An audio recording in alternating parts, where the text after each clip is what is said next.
Aloha and welcome to the Hawaii State Senate Committee on Commerce and Consumer Protection. This is our Friday, February 16th, 2024, 9:30 a.m. agenda in room 229 at the State Capitol. For all of you who are familiar with the committee, we are streaming live on YouTube, and if we need to reconvene, that will be done on Tuesday, February 20th at 9:15 a.m. in this room 229, and a public notice will follow thereafter. Hopefully we don't have to. As is our common practice, 2-minute limit on your testimony. We have received and read your testimony, even the late testimony. So I would highly encourage you to stand on those remarks rather than reading them, or feel free to use your time to elaborate. First measure on the agenda is SB 2126 relating to security deposits. This measure requires a landlord to accept either rental security insurance or security deposit installment payments in lieu of a traditional security deposit upon a tenant's request. First up, we have the realtors with comments. Thank you. We stand on our comments. Thank you very much for standing on your testimony. The American Property Casualty Insurance Association with comments. Just briefly, Chair. Annie McCupagal on behalf of American Property Casualty Insurance Association. As you can see, our testimony is very brief, and we're just requesting a friendly amendment to include surety bonds as well. It's something that our members offer here in Hawaii, and it gets the renters in quickly into their rental property. Just another option for them. Okay, thank you very much. That's all the in-person testimony we have registered. Is there anyone else who would like to testify on this measure? Okay, seeing none, in total we have 10 pieces of written testimony in support, 2 in opposition, and 2 with comments. Any questions? Okay, we'll move on to the next measure, SB 2130, relating to unclaimed property. This measure requires that before filing a report of abandoned property with the Department of Budget and Finance, a financial organization must provide to each person listed on the organization's records as potentially having an interest in the property notice that the financial organization has the property and that the custody will transfer to the state. Attorney General's office with comments. Good morning. Good morning. Deputy Attorney General Randall Nishiyama for the Department of the Attorney General. We believe that subsection F of this bill may violate federal law in that it requires financial institutions to disclose non-public personal information regarding the account holder to non-affiliated parties. And we believe that may be subject to challenge. We'd be very happy to answer any questions that the committee has. Thank you. Thank you very much. Hawaii Bankers Association with comments. Good morning. Morning, Chair, Vice Chair, members of the committee. Tiffany Ajima on behalf of the Hawaii Bankers Association. We echo the same concerns that were raised by the Attorney General, and we have additional comments in our testimony. Happy to answer any questions you have. Thank you. Thank you very much. With late testimony, Hawaii Workers Center in support. We are on SB 2130, unclaimed property. Chair, we're on 21. So noted. Is there anyone else who would like to testify on this measure? Good morning.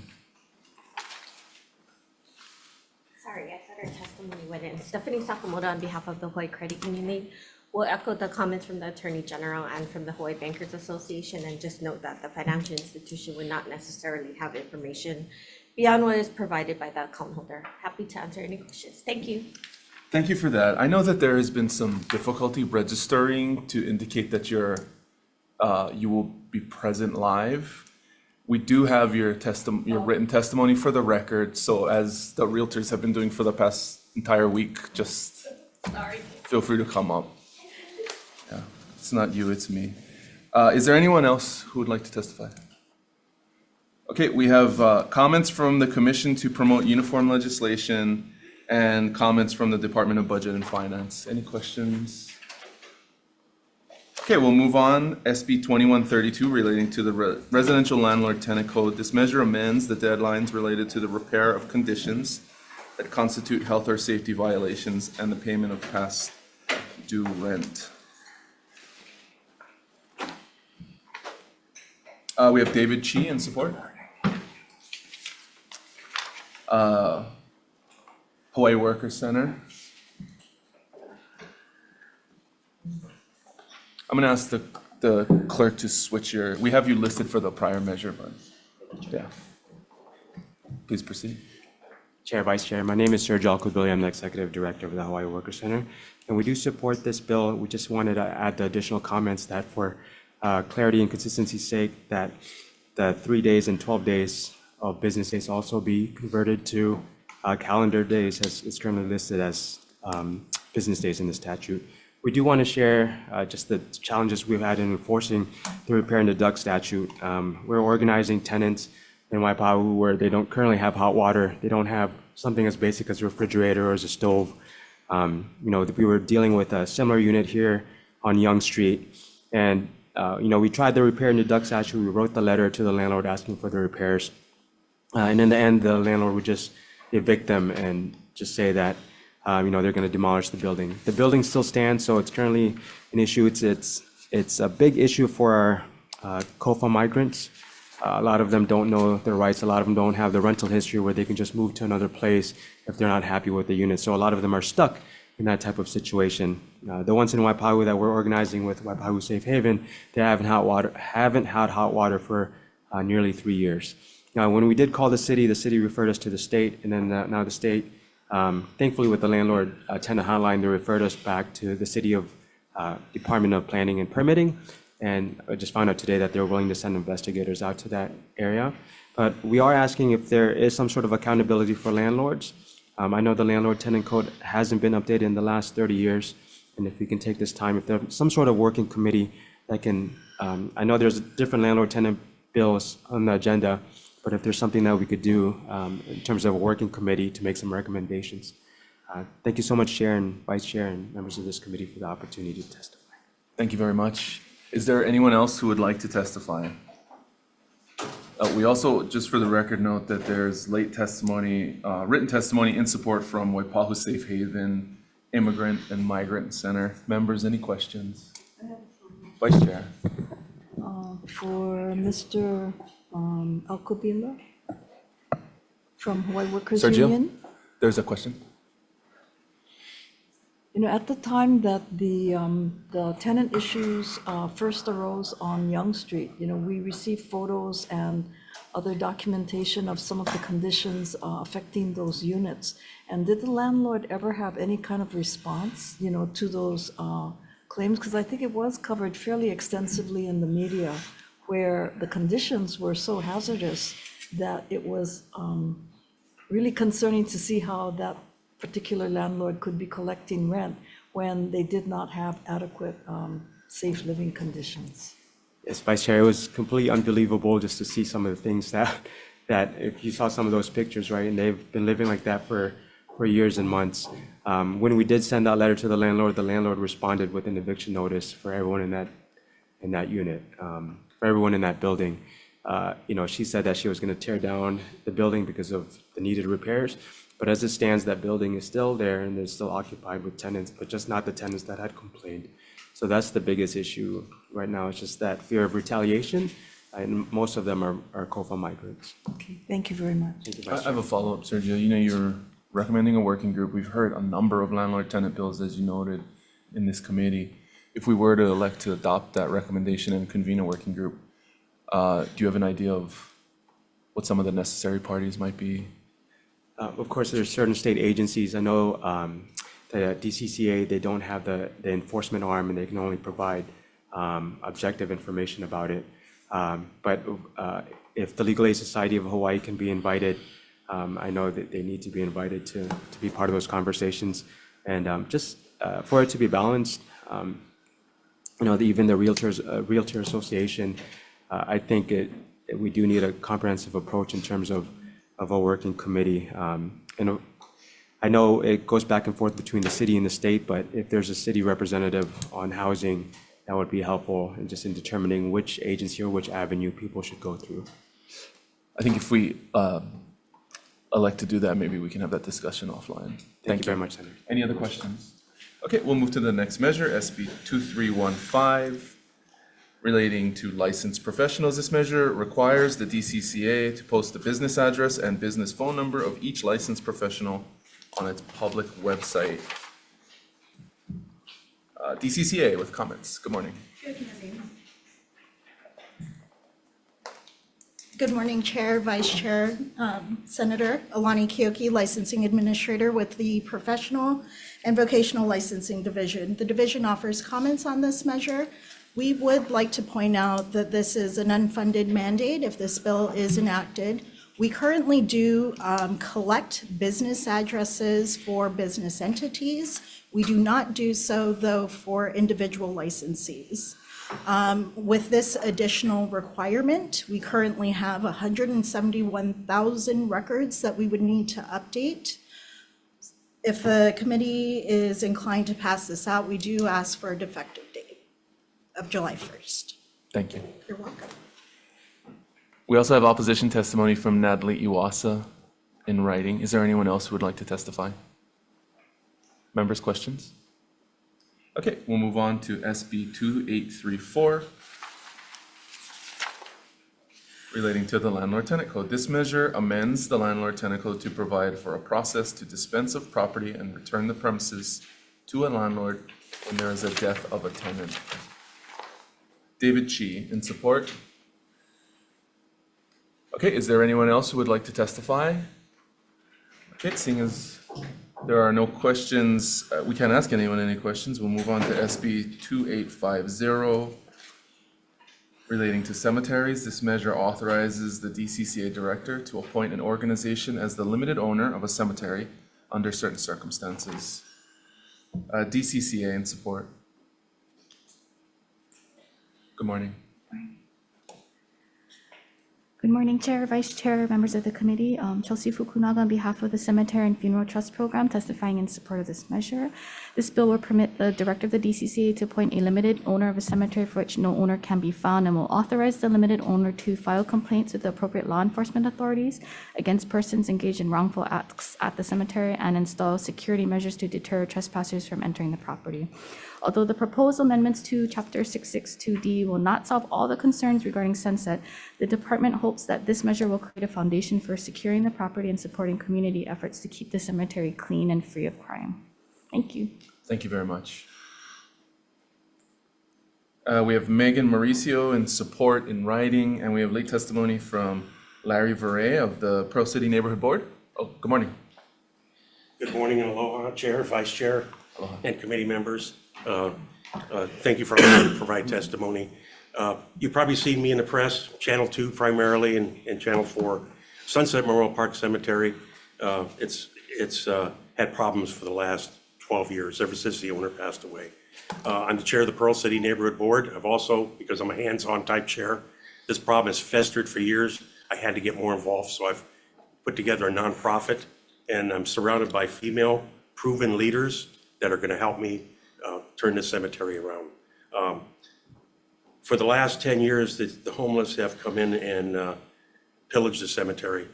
They've broken into the crypts, they've stolen the urns, they've moved headstones, they've taken anything that's brass or copper, they've taken it off the headstones. And it's really bad. We had one particular encampment that was there for years. I could not get rid of it. It was the hub for crime, drugs, prostitution, and of course the families go there every week, and that was there. And by coincidence, it burned down 3 times. The 3rd time, that was it. The neighborhood, they had enough of it, so we came in with an excavator. Turned out that the homeless stole the headstones off of some graves, and they used it for flooring. And now we have active spirits in that part of the cemetery.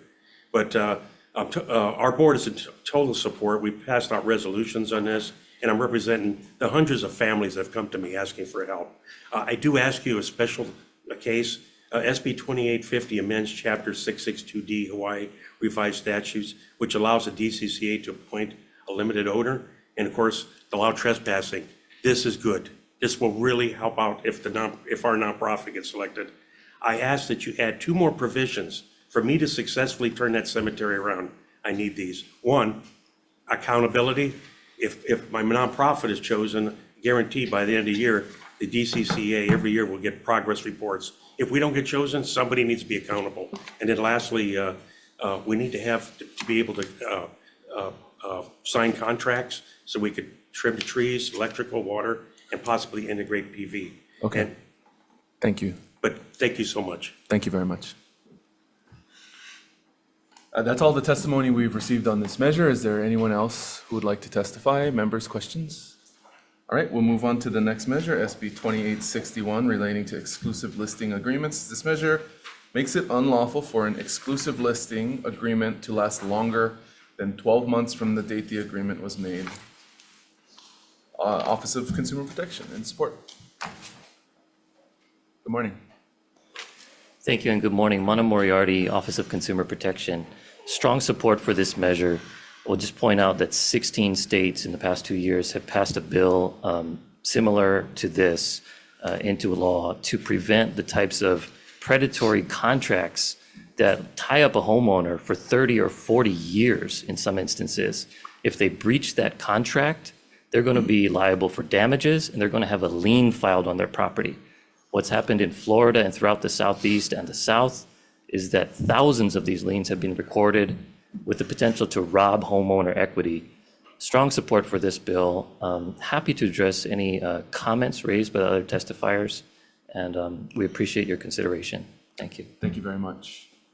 DLNR with comments?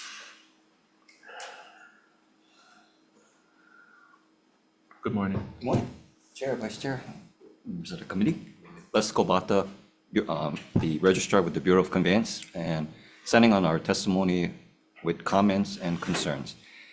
We have already been speaking with the DCCA, and I think have an agreement that there's definitely a need for this type of protection. Our concern is just that the discouraging the recording of something like this will not be sufficient. We are unable to determine when something like this gets recorded. And so our recommendation, or at least our comments, are whether there could be additional provisions in this bill to give consumers some recourse if they should be caught in this situation. Thank you. Yep, happy to answer any questions as well. Thank you very much. Hawaii Realtors in support?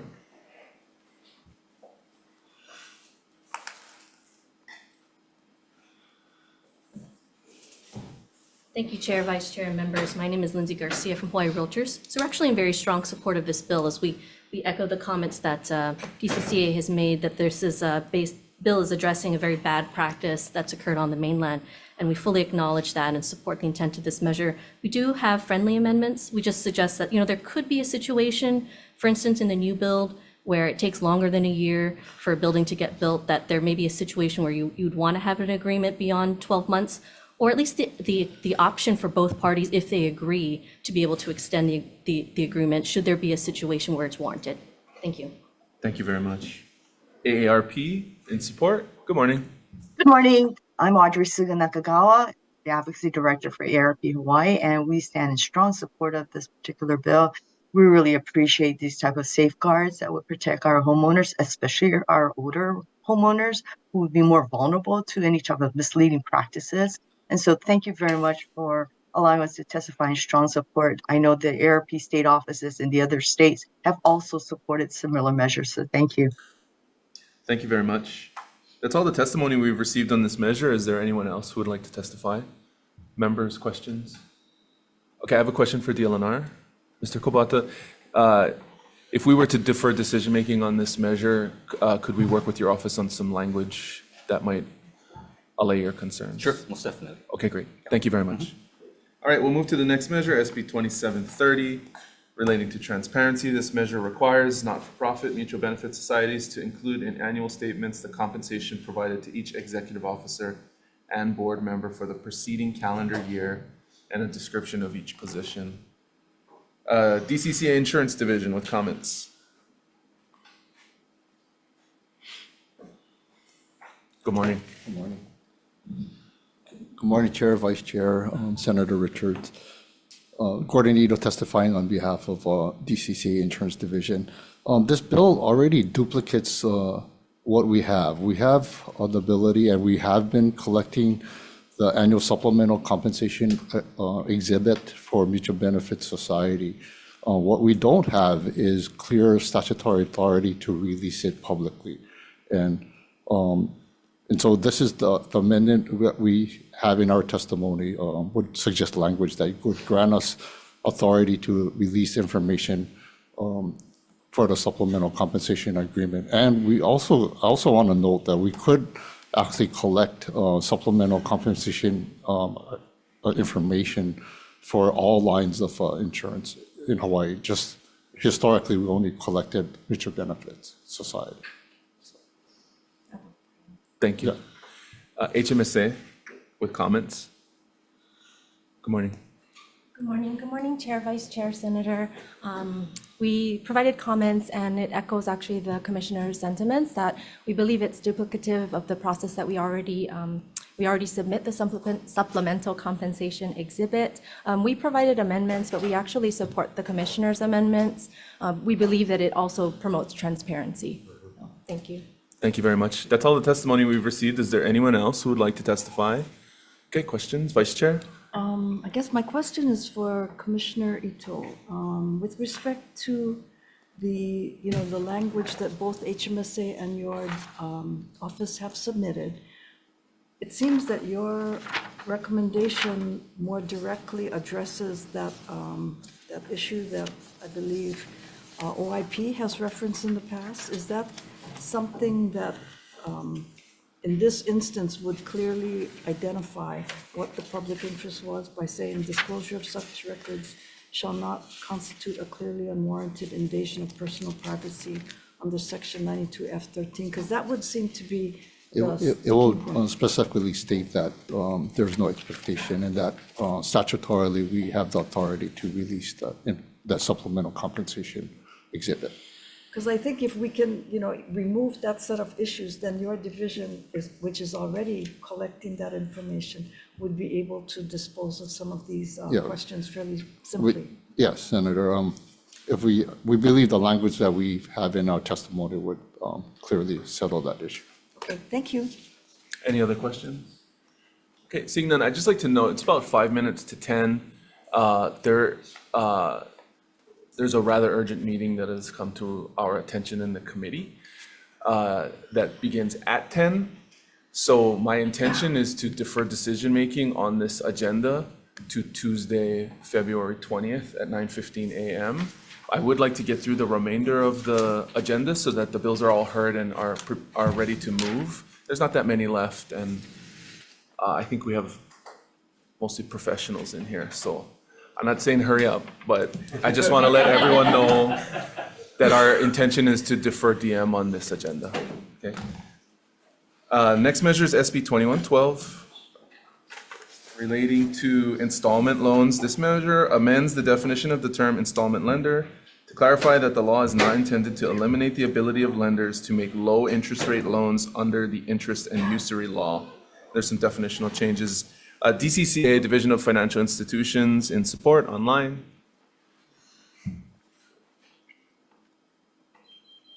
Good morning. Hi, sorry, okay. So I unmuted. So my name is Iris Ikeda. I'm the Commissioner of for the Division of Financial Institutions. So working with the industry, we would like to propose this amendment on the definition. Mahalo. Thank you very much. Is there anyone else who would like to testify? Members, any questions for Ms. Ikeda? Okay, next measure is SB 3211. Relating to residential landlord tenant code. This measure requires landlords to change or rekey all locks to a residential property before the tenant's date of initial occupancy. Hawaii Realtors with comments. Thank you. We standard our comments highlighting concerns. Thank you very much. There's also written opposition from Corrine Solomon. Members, any questions? All right, last measure on the agenda, SB 3285. Relating to public utilities, this measure requires the PUC to solicit competitive offers from an entity operating under a non-investor-owned utility ownership model before approving the sale of a public utility in whole or in part to a private entity. DCCA, Division of Consumer Advocacy, with comments. Mike Angelo, Executive Director, Division of Consumer Advocacy, stand on testimony, providing comments and suggesting amendments. Thank you for standing on your testimony. PUC with comments. Daniel Park says PUC, we stand on our testimony, and I'm available for any questions. Thank you very much. Let me see. We have written testimony and support from Climate Protectors Hawaii and late testimony from Hawaiian Electric offering comments. Okay, members, any questions? Okay, so we'll move into decision-making so that I can defer indefinitely the following measures because they had no supportive testimony. That's SB 2130, SB 2315, SB 2730, and SB 3211. Those measures are deferred indefinitely. My practice in the committee is not to move measures that do not have supportive testimony. The remainder of the measures, again, will be deferred to Tuesday, February 20th at 9:15 a.m. in this conference room 229 for recommendations and decision-making. And we are adjourned.